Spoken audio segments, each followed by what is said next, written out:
And there'll be lots of time for questions and comments at the end of the presentation. And I'm going to start by introducing our guest speaker.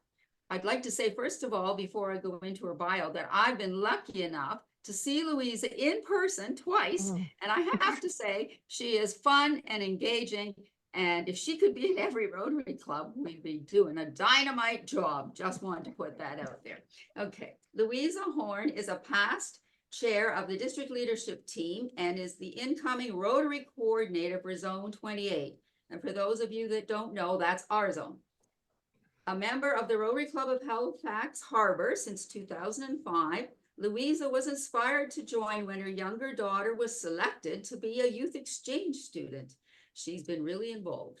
She served as district trainer and received a district vocational award, Rotarian of the Year award, and was selected for the District 7820 Heart of the District Award given to a past district governor who continues to have an impact on the district. And I'm sure she has a pretty powerful impact. I wish I lived in Halifax. A multiple Paul Harris Fellow, Louisa led the district's last group study exchange team to Malaysia and also led a Rotary Friendship Exchange to New Zealand. She brought a lot of innovative thinking to the district governor role, which she filled during the first year of the pandemic.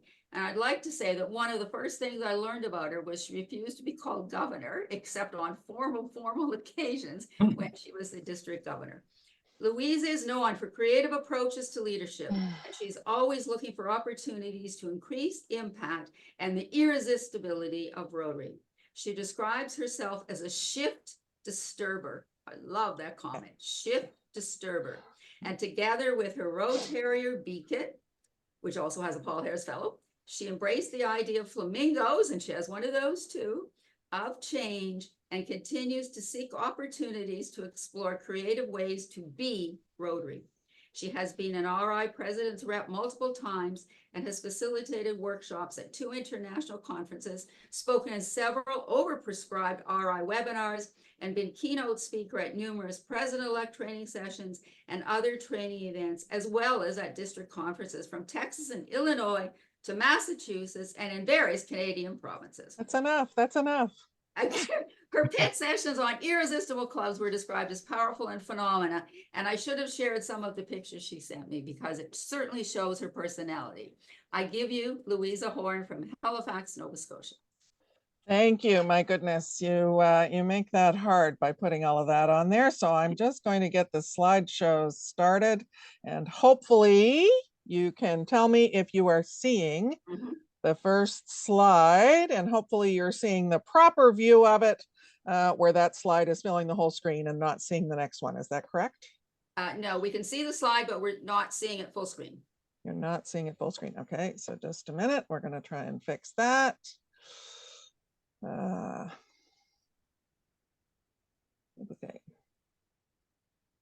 Now is it full screen? No, it's not. No. Just do up in the top corner from beginning, Louisa. Yeah, I did, and it There we go. There you go. Okay, it just was a delay. Okay, sometimes that happens, that it's a delay. So Beacon and I, and this is my road terrier, Beacon, who helps me with lots of different things. And yes, he does have his own Paul Harris. He's the only stuffed dog to have his own Paul Harris award that he received at the end of the year in which I served as chair of our district leadership team, which was the COVID year. So it was a bit of a fun year to be in that role with lots of challenges. And so it was helpful to have a stuffed dog to help me along the way. And he did lots of things. But I'm thrilled to have the opportunity to be able to talk a little bit about Simply Irresistible. And I'm also thrilled that that has become a bit of a thing this year. It's something I've been talking about for quite a few years. And I'm delighted that now it seems to have become a little bit more pervasive across the Rotary world to think about what it takes to be irresistible. And that's really what my focus is going to be. So some of you, if you've heard some of my conversations before, may have heard some of this, but some of it is also new because I change it every time. And I have some specific things about District 7070 to include this time. And I will try and give lots of time for questions at the end. And if we don't get to them all, don't hesitate to contact me and I'll do my best to address anything that anybody has that they'd like to hear more about, or to visit your clubs individually if that would be helpful. So everybody that's on this call is a leader. And part of what happens within Rotary is that we tend to sometimes have different ideas about which direction we're going. But we're very fortunate that we have a vision statement and we have 4 priorities as people of action for things we should be focused on. And we're seeing a lot more attention being given to that priority and action plan. It's been around for a number of years. I used it in 2019 when I was working on the district strategic thinking exercise, and we looked at these 4 different priorities around leading for impact and increasing engagement and enhancing our ability to adapt, which we certainly did that year, and looking at how we extend our reach. And I try to remember these. I have to have an acronym to help me remember things. So I adjusted a little bit to say that reach also included diversity inclusion so that I could have an easy word to remember, because it is all about leadership. And of course, our vision statement involves how we think about how we're going to come together for lasting change around the globe, in our communities and in ourselves. And so when we're thinking about what to do in our clubs, those are our guiding pieces of our framework. We don't have to spend time thinking about what's our vision as a club. We don't have to spend a lot of time thinking about what are our priorities as a club. We can take these as a framework and then drill down a little bit and say, well, what are our tactics of how we're going to make these happen? And maybe in one club, it might be a focus on youth, and in another club, it might be a focus on housing or international things. It doesn't matter what it is. You will have your own tactics and your own focus, but they will tie in to those priorities for how we have an impact and engage people and reach out to our communities. So that's kind of a starting point that I always like to remind everybody that we have that. Of course, we have all of our other principles and guidelines within Rotary, everything from the 4-way test to our avenues of service and our areas of focus. And when we put all of that together, we pretty much have everything we need to think about what we will do strategically as leaders within our clubs or district. So my flamingo thing comes from past President Barry Rassin, who had a photograph on the front of the Rotary magazine in the botanical gardens in the Bahamas, where a group of flamingos, which are called a flamboyance, by the way, a collective of a group of flamingos is called a flamboyance, which I absolutely love. And so, of course, I have lots of flamingos, because what happened with these flamingos is that they were all going past Barry, but he noticed that a couple of them were going the other way. And you can see even in this flamboyance of flamingos, a few of them are going against the crowd. They're going the other direction. And the interesting thing that he noticed was that the whole flock, or flamboyance, eventually turned and followed those rebel flamingos that were going the other way.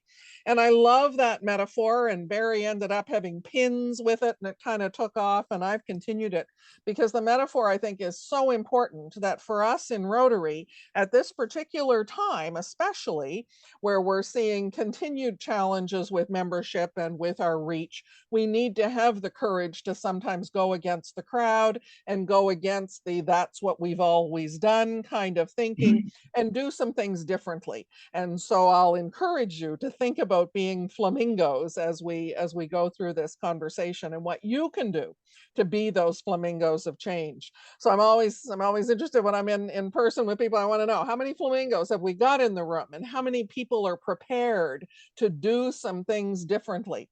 Because what I can tell you is, if you continue to do the things you've always done, we will, of course, continue to see the same results. And that's probably not what we want. So this idea of being irresistible grew out of that, to say that maybe a way to think about the changes we need within our club might be around this word irresistible, and what does it mean? And it generally means that something is just so enticing and alluring that you almost can't resist it. You just can't fight it, if we think about how the song goes. And I use the example of my own club, which meets at 7:15 on Friday mornings. And I live about half an hour from downtown Halifax. So for much of the year, it's dark. It could be snowy, it could be miserable, and means I have to get up about 5:30. So it's got to be pretty irresistible for me to want to make that decision, because it's a choice. Every single Friday morning, it's a choice. Do I stay home? Do I get up that early to take the dogs out that early, the real dogs, that is? Or what do I do? And is it going to be so alluring and tempting that I'm going to make that effort or not? And fortunately for me, it is. And I do make the effort to do it because it is irresistible. And I was delighted a few years ago when I was doing some research on this idea of what it means to be irresistible to find that Deloitte also had done research on being irresistible. And in fact, they described irresistible organizations from the standpoint of employees. What does it take for an organization to attract and keep employees who think their organization is irresistible? And all of the factors that they talked about apply to Rotary in my mind.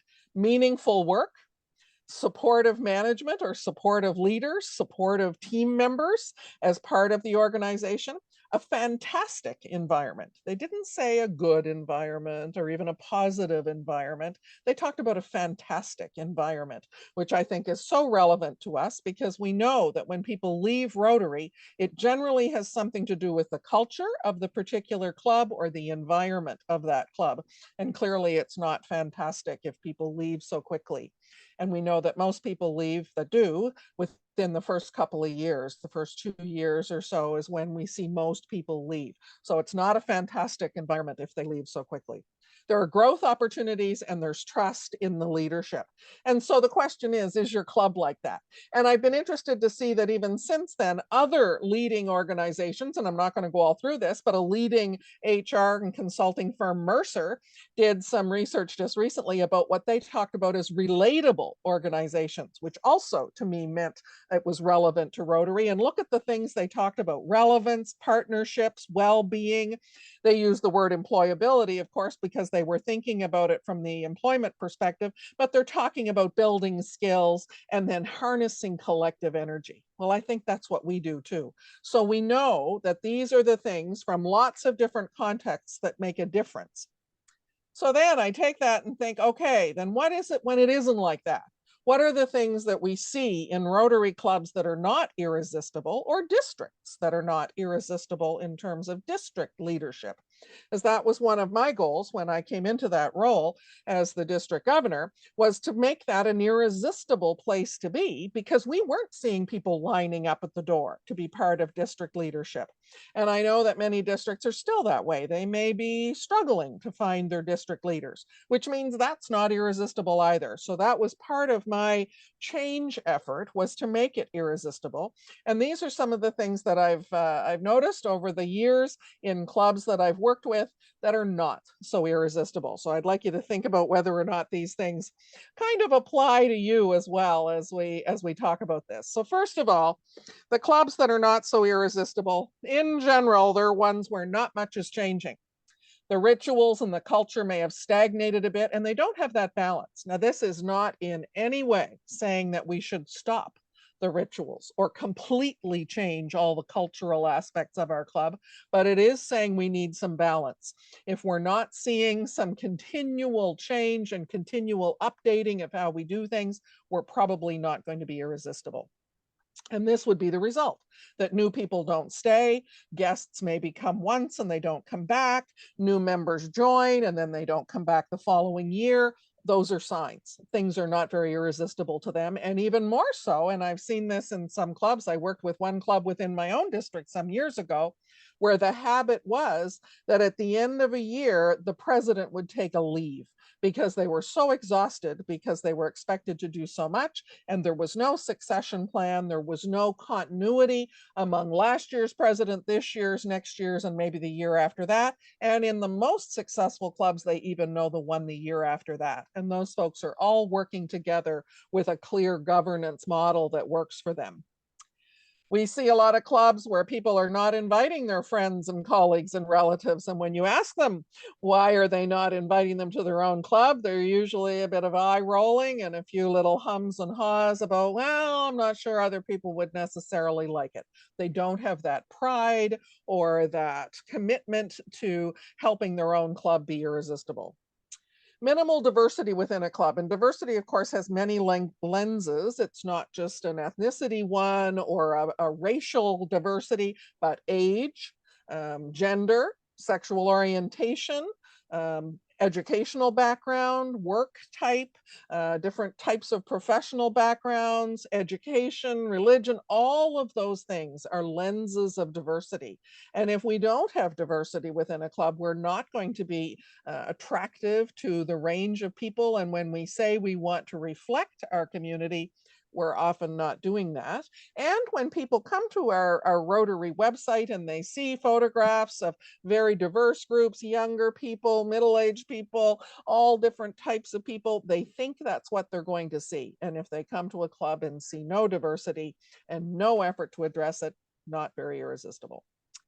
This is one that's very common, the small group doing too much. So we see burnout, but we also see protectionism. That's where we have the 10-year treasurer for life, or people that have been chairing a particular project forever, and they're not willing to share that leadership with new people coming in or to listen to new ideas. This is the way we've always done it type of people.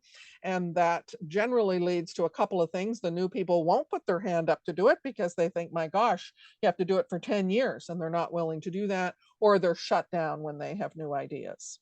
Same old projects, weak engagement, no variety or passion projects. We need to understand with our new members what their passions are, or we don't have them respond to requests for help or to serve on committees. And that's a challenge in terms of clubs not being irresistible.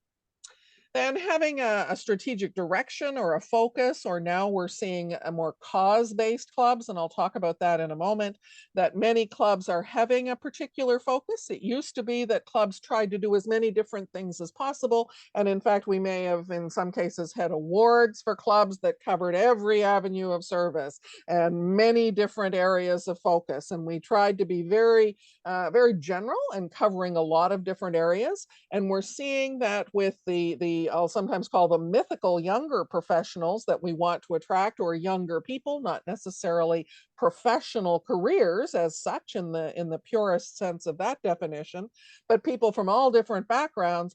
They may not be as interested in that kind of more generic club, but they may be looking for something that has a particular cause or focus. And there are clubs that have very narrow focus and clubs that are slightly broader, but those are all options.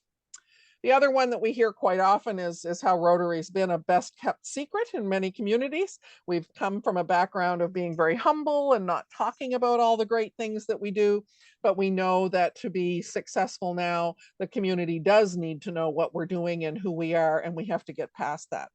And my sense is that if any or all of these symptoms or some number of these symptoms actually exist in our clubs, it's probably not the time to be recruiting. And in fact, I don't like the word recruit at all. My view is that if you've addressed these issues of being irresistible, you don't have to be recruiting. Recruiting implies trying to talk somebody into something, or trying to, drag them in some cases, without it being irresistible for them to want to be there. And I can tell you from experience, from having taken a club that was declining below 20 and is now over 70, that we don't recruit. We focus on being irresistible, and people come to us because they are attracted by what it is that we're doing.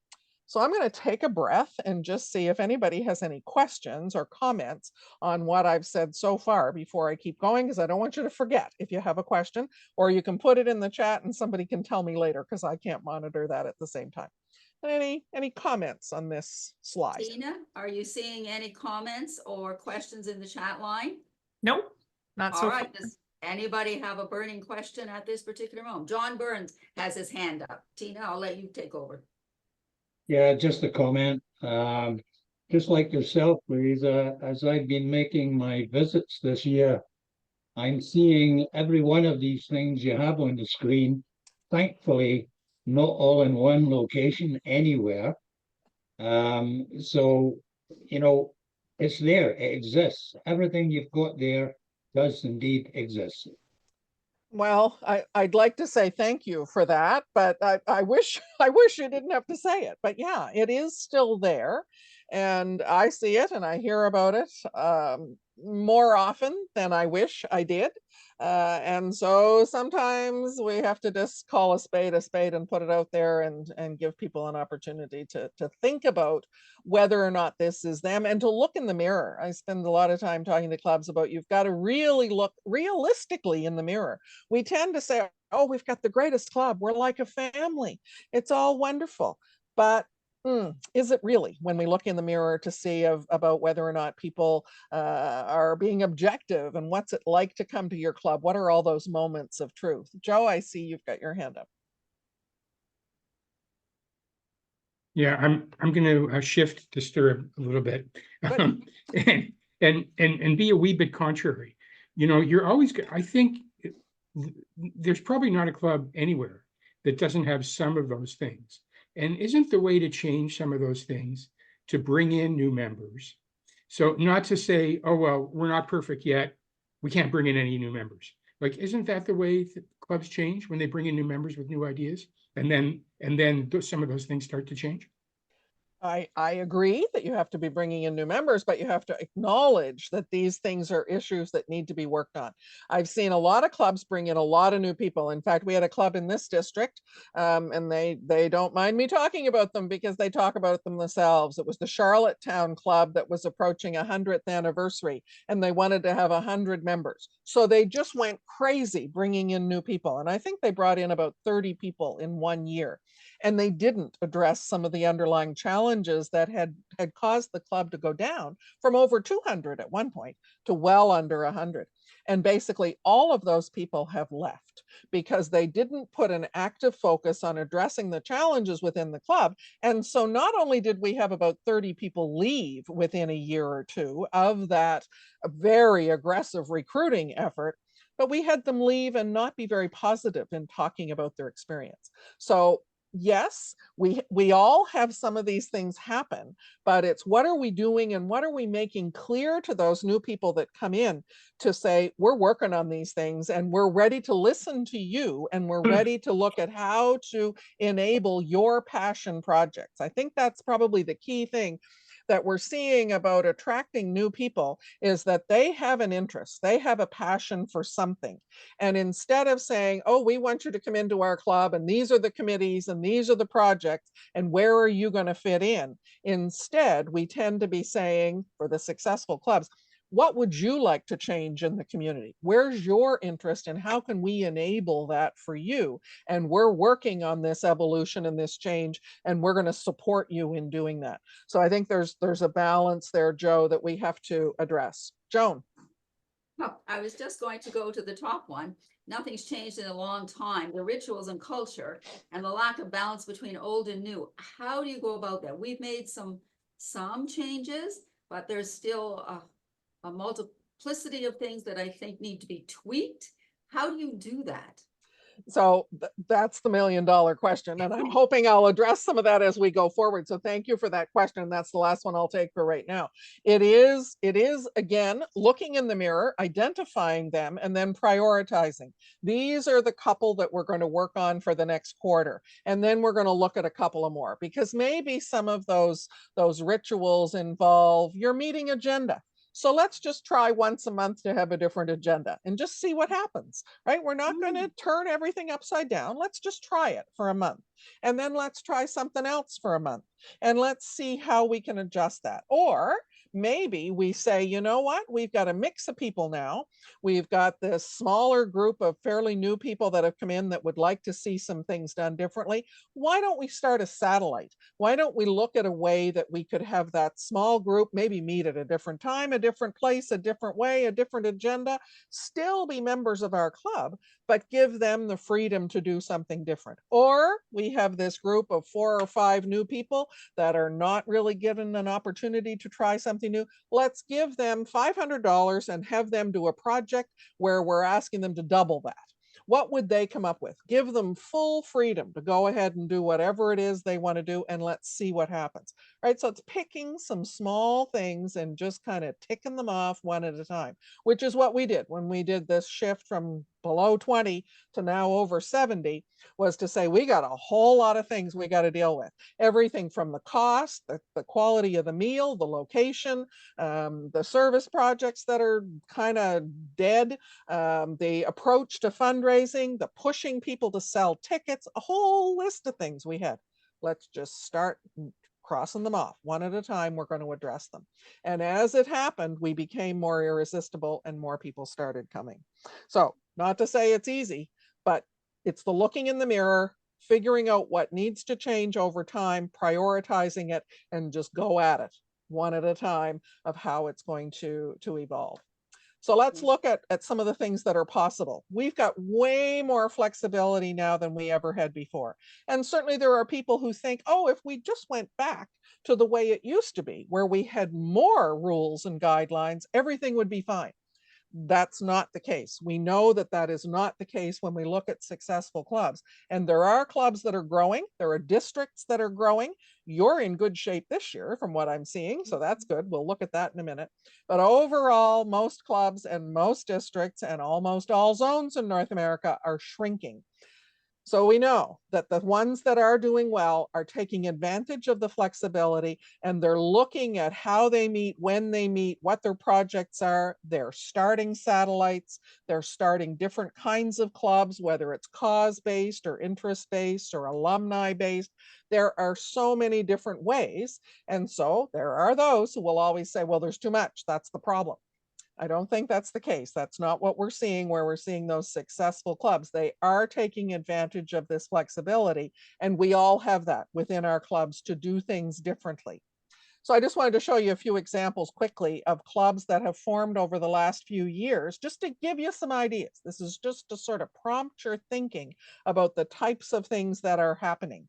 We're seeing interest-based clubs like the Club of Motorcycling Rotarians. And you might say, wait a minute, I thought that was a fellowship. There is a fellowship of people who are motorcycling enthusiasts, but there's also a club of people that have that interest. And so my imagining is that when they meet, they go for a ride somewhere. And then I don't know if they go to Tim Hortons or where they go after to figure out what their next service project is going to be, similar to the golf satellite, that they meet at a golf course, they play golf, and then they get together and talk about service and do service things. But it's their interest that brought them together. Similarly, we see causes, whether it's veterans, ending human trafficking, disability, whatever it might be, there are all sorts of different interests. That group at the top left, Bentley, those are all people that work at the Bentley factory in the UK, the car company. The one below it, Niagara Medical Campus, people that all work at a particular place. Or the Friendship Knot, all people that have an interest in the scouting movement. They've come together. Global travelers, people that work in the arts industry, in the travel industry. Rochester Deaf Rotary Club, all people that have issues with hearing. Minnesota Pride, all kinds of different ones. And so you can have these as satellites, or a club that might be declining and need to have a drastic change might choose to move into a specific cause or interest-based to be more attractive to other people.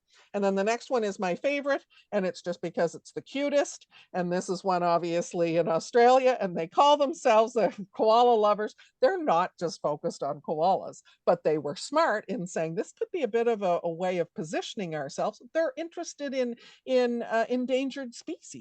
And so they've got a group of people that have that particular interest or cause, and they've come together, and this is some of their imagery. So I just use it because it works from my perspective in terms of attracting attention. So just to make that point again, you've got lots of flexibility within what one club does versus another. There's lots of scope for how you figure out what your club needs to do and how you're going to dream it. So this was the Disney line that if you can dream it, you can do it. And that is in fact the case with how Rotary gives you flexibility now to attract and be available to people that would want to find a club that's irresistible to them. And these are the attributes from research that we know, this is fact from research in North America, of growing clubs. And in fact, these are clubs that grew during the pandemic years. So they were doing something right to be growing then. And the first thing they did was they had very intentional and effective governance, meaning they knew their president a couple of years out, not just next year, they knew the one after that. And all of those people are working together, and they've got good governance in terms of how their club is structured and how their meetings run and how their committees are set up. It hums, that club, in terms of what their governance looks like.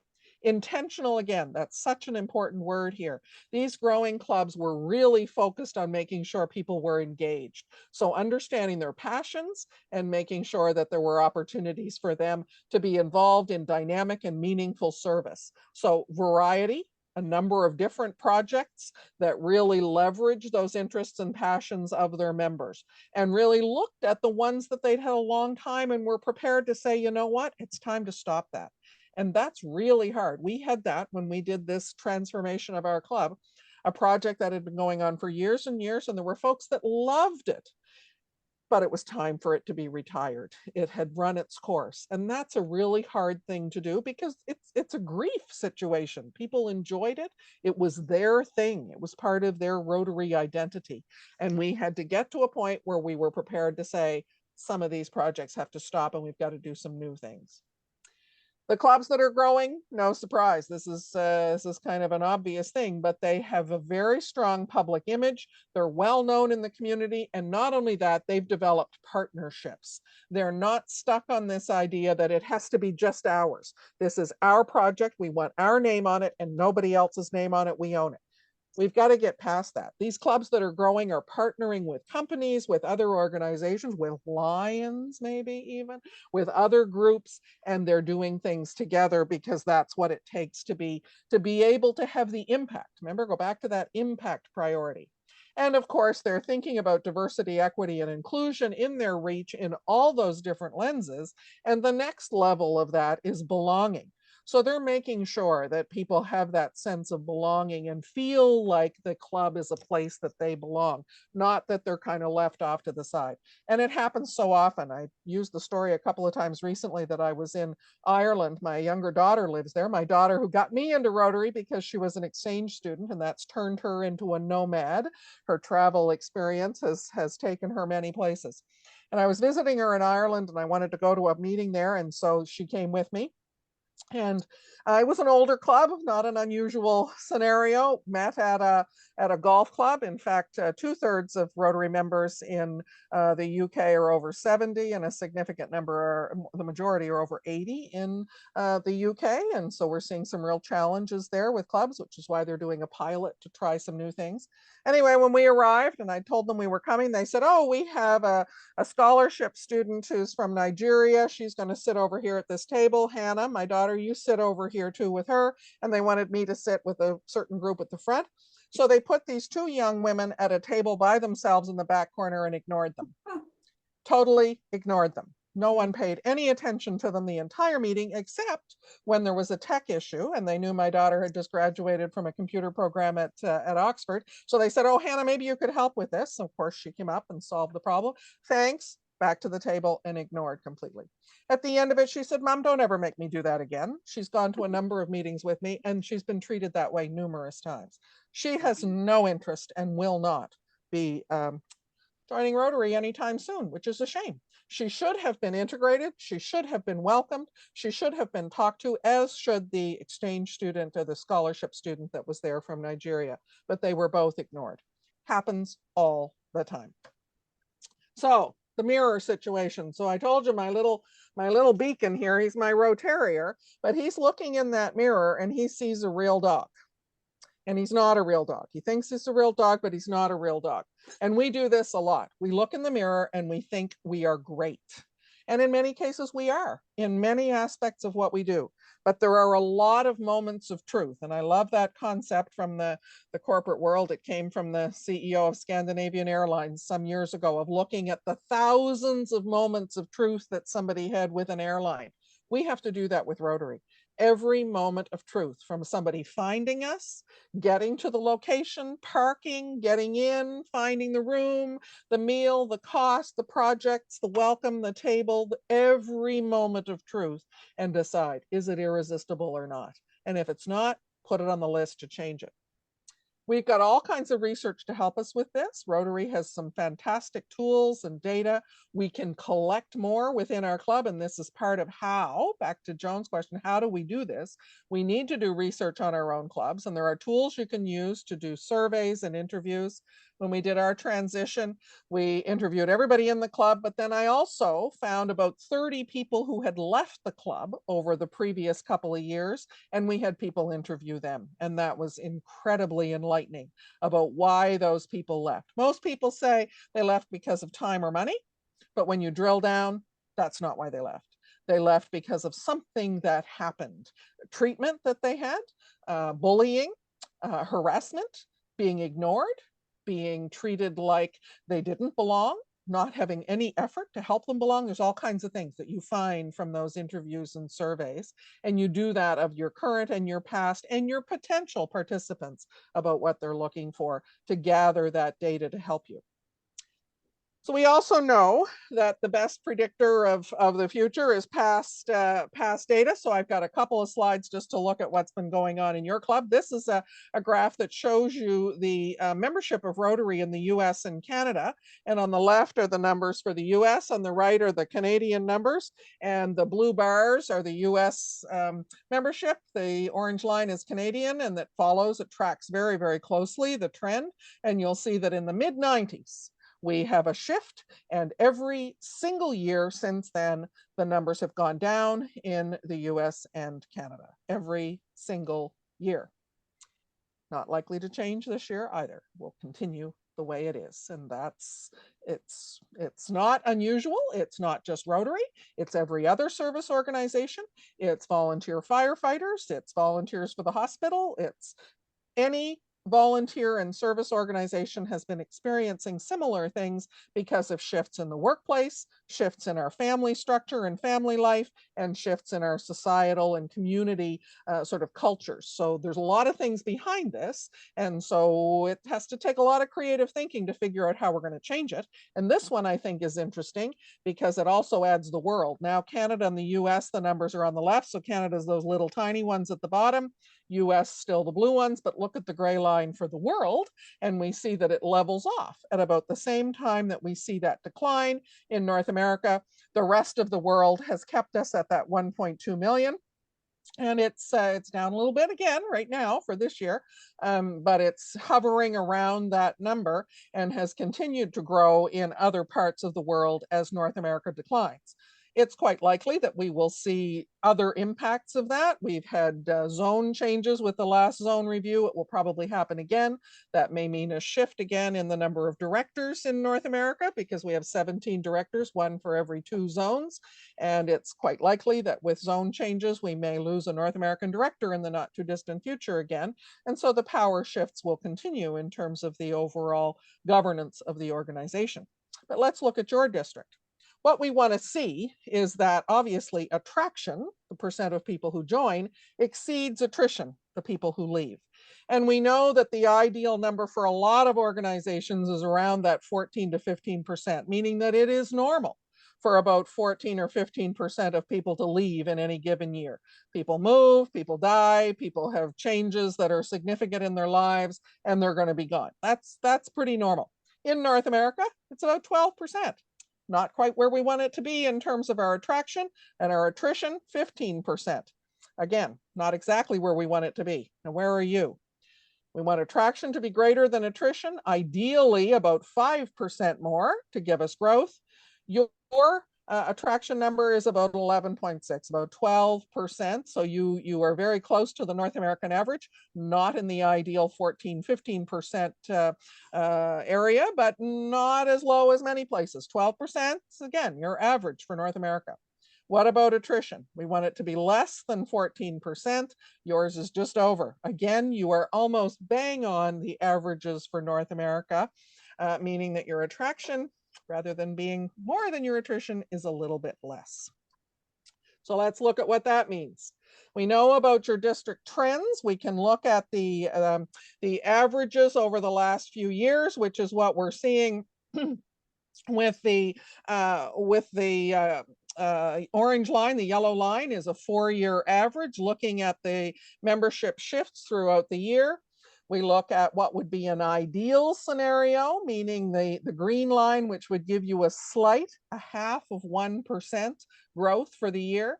And then we look at where you are, and that's the blue line, and you're just above. So you are in a good position to show some growth this year. So I don't know what all you're doing, and maybe you can tell me later, but this is not what we see in most districts across North America. So kudos to you, because you're ahead of the curve, so to speak, in terms of where you are. And if you continue with this month and next month, the strong performance, you will show growth this year, which is an awesome thing. So good for you.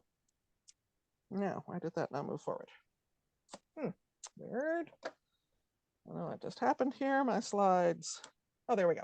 So what do I want you to do? So back to Joan's question of how do we make this happen? Here's what I want every club to be thinking about. There's a way of thinking or a way of doing things called strategic doing. I spent a lot of years doing consulting with groups around strategic planning. And I've got to say I moved away from it because far too often those strategic plans ended up collecting dust and the binder stayed on the shelf and not a lot happened. I've moved into a different approach that comes out of Purdue University called strategic doing, where instead of trying to do these plans that, focus on strengths and weaknesses and what are we going to do, it focuses on a few simple questions of what could we do, what should we do of those. Okay, now what will we do? And what's our 30-30, meaning what are we going to do in the next 30 days when we get together to see what's happened in 30 days? And then what are we going to do in the next 30 days? Or it could be 60-60, but it's a very action-oriented way of thinking about what your clubs do. And here's what I want your clubs to think about. I want you to ask yourself this question at your club, and your answers are going to be different for every club. And that's a good thing. We want them to be different because we want there to be choices. The question or the framing kind of conversation is around this kind of question. If you imagine that your Rotary, and I didn't say club or district because it could apply to either one, but imagine that it's the most irresistible service option in your area, or it could be virtual area if you're a virtual club that draws people from other parts of the community, however broad that is. Imagine that that was the case. What would that look like? And then how would you make that happen? And if you have that kind of conversation within your club, and you could even divide it up into 4 meetings to say, this meeting, we're going to focus on impact. Next meeting, we're going to focus on being agile. Next meeting, we're going to focus on our reach and how we're going to extend our reach. And the next meeting, we're going to focus on engagement. So those 4 priority areas, you could take 4 meetings, 1 a month, or pick a month and go through them and have conversations to say, how do we become the most irresistible option in the area? What's it going to look like? What do we need to do to make that happen? And look through all those different lenses.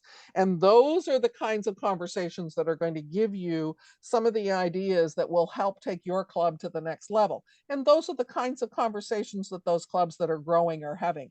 How do we continue this? How do we go to the next level? There's no magic bullet to all of this, as much as we talk about this coming year having some theme around being magic, which is wonderful. There is no magic bullet, and Stephanie very clearly said that this wasn't meant to be that there's some magic wand and we're going to make it happen. The magic comes from what we do, and so there is no specific one way that anybody's going to make it happen. But I think that's the one question that we can all ask and figure out our different answers to help make it move forward. Again, I'm not moving forward. Okay, so here's one of the challenges. We get a little bit comfortable. And I'm not going to make any judgment. If anybody on the call has a room that looks like this in your house, or maybe has some orange shag carpet or something else that just makes it super comfortable. We've got a lot of Rotary clubs that are super comfortable like this, perhaps, and it's hard to change some of those things. But probably if we had a room in our house that looked like this and we were ready to sell our house, chances are somebody would say, well, we need to stage this. We need to make a few little changes. We need to get rid of the orange shag carpet. We need to do some painting. We need to change some things out because this just isn't going to attract a sale. And so we have to be prepared to look at our clubs in that way and say, do we need to stage some things? Because if we don't recognize that it's a time for change now, after you saw those graphs, If you don't change anything, here's the profound thing. Nothing's going to change by wishing it. My observation has been that in Rotary, every year we say, well, here's what we're going to grow this year. And here's how we're going to do, in terms of setting these goals. And it's not very realistic if we're not prepared to change things to make that happen. It's not going to happen just by wishing for it. So if we want to have growth, we can decide where that growth is going to be. And it doesn't just mean numbers of people. Of course, that's the first thing we look at and one of the things we measure. But it could be growth in the number of clubs or in starting a satellite to address some of those unmet needs. It could be growth in diversity and belonging, in service projects, in development, in engagement, in funds donated to the foundation. It could be growth in awareness. It could be growth in terms of establishing 2 new partnerships over the next year. There's all kinds of lenses that you can look at for growth, not just numbers. And I can assure you that if you work on those growth things in other areas, the numbers will in fact follow, because it will make you more engaging. It will make you more well-known. It will give you all of those attributes that will make it more likely that people will come, because it's all about me. And in this case, me stands for member experience. If you are giving people the kind of experience that engages them and that leverages their passions, they will come and more will follow. It's not all going to be easy. There are going to be times when, as a flamingo, you're going to feel like something's got you around the neck. Other times it's going to be like this, and all of our little Rotarians and our flamingos are going to be working well together. It will be up and down. That is absolutely part of a change process. And within Rotary, within our learning opportunities, we've got courses around a change model and on ways to specifically address this, but it's not all going to be calm. There are going to be times when you kind of have to fake it till you make it. Not everybody's a flamingo all the time. And I'm often that one in the middle, just figuring out how we're going to keep it going. And that's part of this. You will have resistance. You will have people who say, if you change that, I'm quitting. You will have people that say, this is not the way we do it. But there are no Rotary police to come and tell you that. You have to be the one with courage to be that flamingo that says, I'm going to just try it for a little while and see what happens. We've got some support happening at the zone level. We did our first Monday membership session, the first Monday of May. We've got the next one coming up on how to rock the boat and encourage rocking the boat, because that's the only way we're going to see a shift. We're not going to change anything by doing all the things the same way. So I encourage you to have a look for that one. And then partnerships will be the next one. And we've got a whole list for the whole year. So I'm encouraging you to watch those. And then I'll just say that, I thank you, and I'm delighted to be able to take questions. I'm going to stop sharing so that I can see more of you again and encourage you to ask questions. And I've used quite a bit of time, but I think we've got time for questions. Okay, and I'll turn it over to Tina, and we'll do a formal thank you at the end of the Q&A. So Tina, keep an eye on the time, and Tina, take it away. So we have Stanley asking, will this presentation be available to present at a club meeting?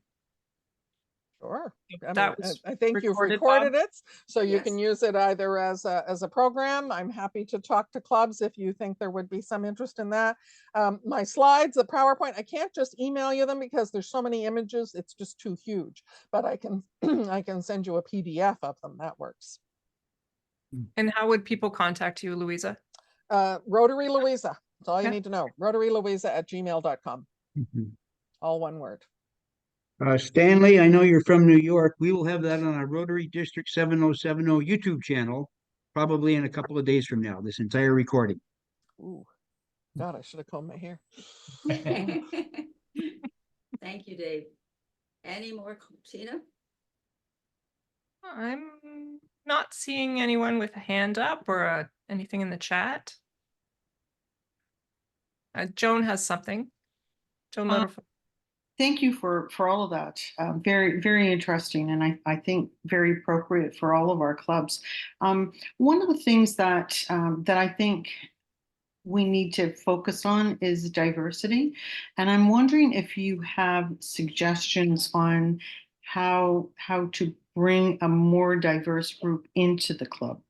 Like, how do you start it? I mean, obviously, once they get there, you need to be, welcoming and all of those things, but that seems to be the struggle, is It is. And again, you have to think about which lenses of diversity are you looking at, right? Yeah. So in some cases, it's as simple as, it might be diversity in terms of the education and work life of the people that you have. There are clubs that are very specific about who they accept based on where they work and what kind of role they have. So it may be as simple as starting to open up some of those rules, written or unwritten, around who you will welcome and what you will do to welcome them from those kind of backgrounds. In some cases, if it's looking at people from new Canadians, for example, many places we're looking at satellites because there may be language differences, and it may be that you need to have a satellite that will address those needs of folks who may have come from a different place, may have a connection to Rotary in other places, but may want a different language. So we've seen a number of those in the New York area. There are clubs of various backgrounds that meet in different languages. And so satellites are often the way we look at that. If it's a case of looking at other types of diversity, my own club was the first club in the world to participate in a pride parade. And we did that before Rotary started its diversity efforts. And I can remember still that very first time people saying, as we walked in the pride parade, I could hear people on the side saying, oh my gosh, Rotary's in the pride parade. I never thought I'd see Rotary in a pride parade, right? And there were people within the club who said, I will quit if we're in a pride parade. They didn't, by the way, but people get upset about some of these things initially before they stop and think about it. We now have an extremely diverse club when it comes to a range of sexual orientation and preferences from that standpoint. But it takes being part of those things. Similarly, we looked at the organization of the meeting and whether or not we were doing things that were inclusive and encourage people to feel like they belonged or not. And we changed some very specific things within the agenda. So there's a whole bunch of different places to look, but it's critical that we do it because Yeah. we talk a great line about reflecting the community, but the reality is we do not reflect our community. It also involved changing our meal options to address the cost. We were not diverse because we were kind of expensive for a not very good breakfast. And so we made it possible for people to come to our meetings and not have a meal. And so that opened the door to some different people. So lots of ways to think about it. Thank you. So Louisa, we have 3 questions. We have Joe and Malaravan. So let's ask Malaravan, and then Keith had a question too. Okay. Joe had his hand up first, so I'm gonna give it to him first. He already asked a question though. Okay, Joe, you want to go ahead? Sure. Yeah, this is Louisa. I visited your club last summer. I was in Halifax and I called up your president or whoever was listed. And I said, can I come? And they said, sure, come on over. And I don't think you were there. I think you were there remotely because I think you were visiting another club. You were on some kind of exchange. It wasn't an exchange. It was like it was on the West Coast, I think. Was it on the West Coast? Was that you? Probably. Yeah. And you told this wonderful story about meeting these Rotarians in another city. And here I was meeting Rotarians in another city, and there you were meeting them. And so I wonder if you could just talk about the value of going to other clubs' meetings. Huge, huge, huge, huge. One of the biggest benefits of Rotary is being able to visit clubs in other cities, other places. I'm at 23 countries now, and I go, that's not all Rotary stuff by any means. That's when I'm on vacation or when I'm on a conference for work or with my spouse or whatever it might be. I will try to go to a meeting, as it was when I visited with my daughter. And while it wasn't a great experience for her, it's always interesting. There's new ideas, new ways of doing things, reinforcement of things that we might be doing well. I hope you had a good experience at our club, by the way. I wasn't there, Yeah, so it was I don't great. know. I hope it was a good day. But just the connections. The other story on that one about my daughter in Ireland. They're a young couple. They had just moved there. They were buying a house because they couldn't find a place to live. And she emailed me and said, Mom, we have to have a lawyer. I don't know how to even find one. What do I do? How do I get a lawyer? I said, just a minute. So of course I tracked down the district governor who says, oh yeah, the president of such and such is the principal lawyer of such and such a firm. Let me pass it on to them. And I said, I need somebody that's, not your top of the line. This is a young couple with no money. Oh, we've got a young woman that just started who's doing real estate law. Within an hour, I was back to my daughter with, here's a name, here's a number. call this person, they're going to help you. So those connections from going to other clubs can be incredibly valuable from those kind of situations all the way through to partnerships. I've developed partnerships, I've developed friendship exchange opportunities, set up connections for grants. Huge to visit clubs in other areas. For And sure. one of your members asked me a great question, and I've used it since then. He asked me, and I forget his name, he said, "What's your passion project?" And I just absolutely love that question. That's what I ask them all the time. Yeah, Yeah. that's what we have to do. If we're not doing that, and we do that especially, again, I love this idea, and many clubs do it, of giving new members some seed money and saying, you go and do your project and bring it back to us. And if they say, we're interested in, I don't know, pick something, food security, and maybe the club has never done anything on food security before. And so the old days, we would have said, oh, we don't do food security. We've got these other projects. Which committee do you want to be on of these 5? Now we would say, oh, that's interesting. We've never done anything on food security before. How can we enable that for you? Because that's something that's important for the community. And my guess is, other people that might be interested in that as well. How can we make a project happen? So that's a passion project. Okay. And Mel? Yeah, Malera? I can go. So thank you, Louisa. My question is going to be this. So I'm, as a young person in Rotary, relatively, I always say that, sorry, I'm relatively much younger, and just got inducted to be a Rotarian today for the Rotary Club of Scarborough, which is yay. My question is this. As a young person in Rotary, like, I feel like I'm really, really, really lucky in the sense that my career, my studying and everything works perfectly with me pursuing a full Rotary career. There's many, many, many, many, many people that will not work for. And then when they get into Rotary, and of course, I will talk about Rotaract quite later or like some other time, but I'm specifically talking about Rotary here. When I see someone in their career who's full blown in their career that wants to be a part of Rotary, that doesn't have the access to Rotary for whatever reason, and then they go into a Rotary club, and then they're surrounded by people much older than them, and they don't necessarily have the either the funds or the time or the money to commit to being a part of that new Rotary club. It's heartbreaking to me. Yep. It's heartbreaking because I see all of those different individuals, and I think those could be future Rotarians. And Rotary has access to such amazing programming that they could get involved with that could take their career on the road.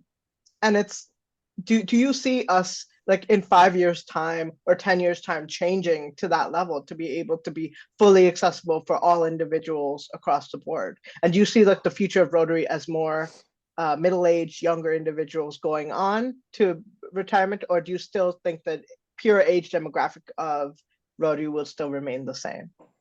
Oh my gosh, what a question. I mean, you've nailed where we are. I see some Rotary clubs being able to do that, and I see a lot of Rotary clubs just fading out to black. They will continue on the path they're on, and they will disappear. So my own club absorbed the members of the old Halifax Club, which was the original club in Atlantic Canada, the first one here. And it at one time had over 200 members. And a couple of years ago, it had 10. And they now joined us. We took their charter on so that we didn't lose the oldest charter. We gave up our charter to absorb them because they could not change. They continued year after year after year, getting smaller and smaller, and they were stuck on their way they had always done things. And when a new person came, their approach was to say, you kind of just sit and watch for a while. And when you've been here for a few years, maybe you can start to do some things. And they were gone. And they would come and join our club. And we would say, what do you want to do? Go do it. How do you want to do something different? Shake it up. We've been doing this project for a few years. It's getting a little stale. Shake it up. But that is the minority. And while that is the minority, we will continue to see declines. So what you've described is exactly what every club represented on this call needs to be paying incredible attention to, because what you have said is exactly what needs to happen, that we need to be welcoming people and giving them the opportunity to have their passions leveraged and to make them feel welcome and belonging in a club, or we need to start a satellite and let them go. I have no problem with total respect and acknowledgement of clubs that want to continue in a certain way and not make those changes. My reaction is, okay, fine. You guys continue to do that, but let's go start a satellite over here at a different time, a different place, a different price, a different project, and let those folks go in a new direction, because otherwise you're going to die. Simple as that. So thank you Okay, for now those all the- comments. Everybody all- needs to pay attention. All the hands are up now, Louisa. Okay, carry on. So Keith in the chat asked, is there an ideal Rotary Club that you've seen in your experience? What's a Oh, club that you've mine. seen that you went, that's the one? Yours? Well, I love mine, obviously, but I've been to others that when you walk in the room, you feel that vibrancy. You walk in and people are talking and it's vibrant and there's energy and you know there's variety, and you look around and you see people that all look different, ages, clothing, whatever. They're different. They're not all the same. I was in Manitoba recently for an event, and I went to a meeting on the edge of Winnipeg, and you walked in and it was in a senior's home that they were meeting. Now, they weren't all residents, but they could have been. And it was just the most boring, dull scenario that you could imagine. The opposite of that is when clubs are of those vibrant energy, variety, lots of projects going on, social activities, and people able to take things to the level that they want to take them to. So yes, I've been to those in a variety of countries, but they're the minority. And that's really sad, because most of the time they're like what I described in that Ireland one, that it was just deadly. So we have Linda Ryder has a question for you. Well, I don't know if it's a question or just if you could just elaborate on something. You're an absolute inspiration and just a beacon for us to take a look at. And I'm so happy that I joined this call this evening. My dog's name is Beacon. His name is Beacon. Hello, sweetie. By the way, I'm looking after Rafi's dog for the next 2 weeks. He's in Singapore. But I have an opportunity. It's for 2 years to be the president of the Etobicoke Club. The first year has just almost been to stabilize ourselves and just to get ourselves. And I use a little tool called more of, less of, and continue to do. But I like your words. They are much more dynamic. What will we look like? What is our engagement? And that's why there's just that one slide, and I'll take a look on. I'll get David to take a look at that. But I think I've sort of caught some some of your passion. So I really enjoyed your talk. So I'm not a thanker. I just wanted to tell you how much I have enjoyed you. Well, Thank you made my day, Linda. That truly makes my day. And what I'll say is, I've often seen clubs that are going through transformation have leadership for 2 years.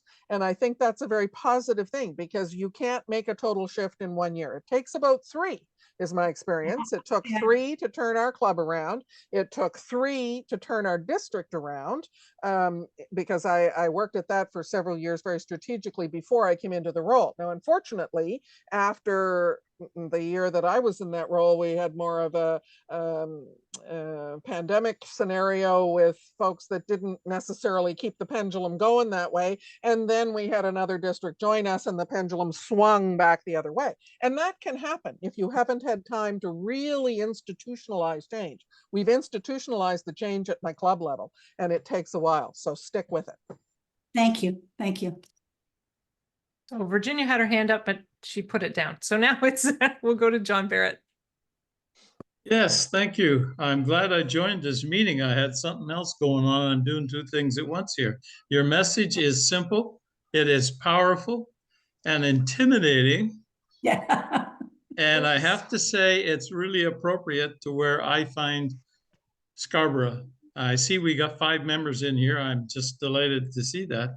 We have a lot to do, and you've given us the roadmap to do it. And I thank you for that. Well, thank you. And how can I be intimidating when I have a stuffed dog and a flamingo? Gosh, I mean, seriously. But thank you for that. I hope so. I try. I mean, to me, it is a simple message. And that was what I boiled it down to a number of years ago when we went through our transformation was this has to be easy. We have to have one thing to focus on and one word to keep in mind. And it was irresistible. So thank you. I think we don't have anybody else. I can't find, I've lost. Virginia? You've lost, I- Virginia? I lost my hand. You lost you. So You have a question. my question was more of a comment. I so dearly wanted to say to Malaravan, Satellite Club, Satellite Club, Satellite Club. And so thank you. It's just a matter of how to bring that to fruition. And you only need 8 people, right? Whoops, fingers aren't showing up. 8. That was what I was holding up. 8 people for a satellite. And you don't need to have the governance piece, right? That's the beauty of it. You can have 8 people that have a totally different idea. They could be, your book club or your yoga group or people that you know that are all interested in homelessness, whatever. 8 people with some interest or cause or reason to come together, and they don't need to have a president and a secretary and a treasurer and all that stuff because they're a satellite of a sponsoring club. And they don't have to be a club that grows and spins off on their own. There's a lot of resistance to starting satellite clubs because the sponsoring club says, well, why are we going to go to all that work? They're just going to grow and spin off, and then we're left with nothing, and they're going to take members away from us. Honestly, if that's your worry that a satellite club is going to take members away from your club, you're going to lose them anyway, right? That's the thing. If they're going to jump ship that easily to go to a satellite, you deserve to lose them because they're going to go anyway. So let them go to the satellite if that's what they want. The data show that that's not what happens, that it's new people that would do that, but they need the support, and they can be what's called a companion satellite, which means they stay a satellite forever. They're not designed to spin off and become their own and leave you for people to be all resistant about it in the first place. So get over that. If that's a barrier within your club, just stop it and get over it and move forward. That's my tough love moment. Are there any more hands, Tina? No, I don't think so. Okay, I'm going to be turning it over to Malaravan to thank you, Louisa, but I think you noticed you caught the people like you caught me the very first time I saw you at Zone real time in person, and I think you definitely caught our people tonight. Malaravan, I'm going to turn it over to you, and Joe, I hope you have winners to announce at the end. Malaravan, it's up to you. Perfect. Thank you, Louisa. Thank you, thank you, thank you. I'm sure every single person has a take-home message that they can take home with them from your amazing presentation tonight. All about membership, all about growing our clubs, being that change that we need to be in the world, and also changing Rotary clubs from the inside, from the outside, changing our messaging, inviting new club members in. So many different topics that you hit like tiny little nails, and you were hammering each nail at a time. And I like to say, there's a reason why Rotary has 1-year terms for presidency. It's so that we can constantly be introducing new waves of change. And I think it's up to us to now take that and take your message. And this year, with the new presidents in line, to start nailing in new change into the new fresh year. And I know we have some president-elects in this call that are going to be president come July 1st. So I implore you all to take that message with you. And really be irresistible and be that Rotary Club that you can be. Yeah, so thank you, Louisa Horne. This was literally an amazing presentation, and I give the floor to... Back to me, I guess. And Yeah, I back thank to you, John. Malaravan. That was a wonderful thank you. So thank you, Louisa. That was amazing. And Joe, did you pick 2 prize winners for us? I sure did. One of them is Keith. Okay, thank you. I know where Keith, he lives. I don't see the end of I just see Rotary Club of ... Yeah, Scarborough? Scarborough. Well, I Yeah. guess Yes, it's Scarborough, thanks. It's gonna be a Thank run you. on at Tim Hortons, because the other one goes to Mal, also of Scarborough. All right. But Louisa, I just have one last thing to say to you. I know I've spoken a lot, but the flamingo, the first time I heard that story, it totally inspired me. It came from Mary Lou Harrison when she was DG, and I was a fairly new Rotarian, and I had an idea for a project, and I felt like I was swimming, like I was walking the other way. And I heard her talking about that, and it absolutely blew me away. And she was a big inspiration. So I love the flamingo story.